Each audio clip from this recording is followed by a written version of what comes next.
2026 সালের 15 জুলাই ময়মনসিংহ থেকে আমরা 4 জন ভ্রমণকারী এসেছি চট্টগ্রামের সীতাকুণ্ড উপজেলার বাঁশবাড়িয়া সমুদ্র সৈকত দর্শনে। বাঁশবাড়িয়া সমুদ্র সৈকতটি সীতাকুণ্ডের বাঁশবাড়িয়া ইউনিয়নে অবস্থিত এবং সীতাকুণ্ড শহর থেকে 9 কিলোমিটার দূরে অবস্থিত। 2017 সালে চট্টগ্রাম ইউনিভার্সিটির কিছু শিক্ষার্থী ঘুরতে আসে এই সৈকতে এবং সামাজিক যোগাযোগ মাধ্যমে কিছু ছবি ভিডিও প্রকাশ করে এবং এরপর থেকে সারা বাংলাদেশে এটি খুব জনপ্রিয় হয়ে যায়। আর 2025 সালে বাঁশবাড়িয়া থেকে সন্দ্বীপ যাওয়ার জন্য শুরু হয় ফেরি সার্ভিস। সন্দ্বীপ উপজেলা বা সন্দ্বীপ দ্বীপটি এই বাঁশবাড়িয়া সৈকত থেকে খুব কাছেই। স্থানীয়ভাবে এই জায়গাটি বাঁশবাড়িয়া ফেরিঘাট নামে পরিচিত।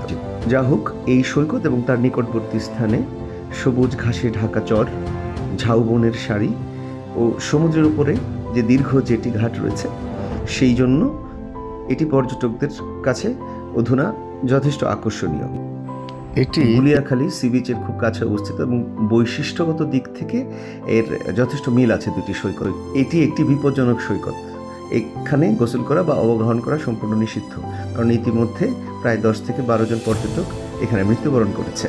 বিকেলবেলা এখানে এসে সূর্যাস্তের দৃশ্য উপভোগ খুবই মনোমুগ্ধকর। বাঁশবাড়িয়া সমুদ্র সৈকতের খুব কাছে আছে একটি রাবার বাগান। কক্সবাজারের মতো এখানে বড় বড় ঢেউ নাই, কিন্তু সুসজ্জিত ঝাউ গাছের উপর বিশাল নীল আকাশ, নীল জলরাশি বাঁশবাড়িয়া সমুদ্র সৈকতকে করছে অনন্য।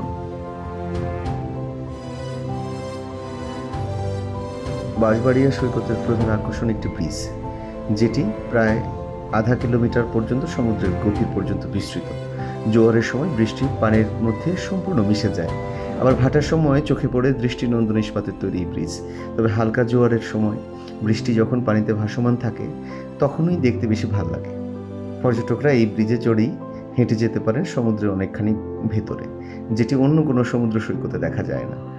প্রচুর মাছ জোয়ারের পানিতে সমুদ্র তীরে এসে এই বিভিন্ন গর্ত এবং এই টিলার মধ্যে আটকে যায়। আমরা সেই ধরনের অনেকগুলো মৎস্য প্রকল্প এখানে দেখেছি।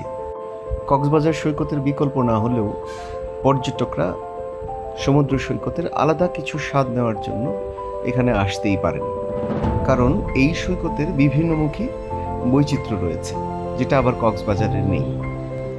আমরা প্রায় 3 ঘন্টা এই সৈকতে অবস্থান করি এবং মনোরম সূর্যাস্ত উপভোগ করে বাড়ির পথে রওনা হই। এই ভিডিও দেখার জন্য সবাইকে আবারও ধন্যবাদ এবং শুভেচ্ছা জানাই।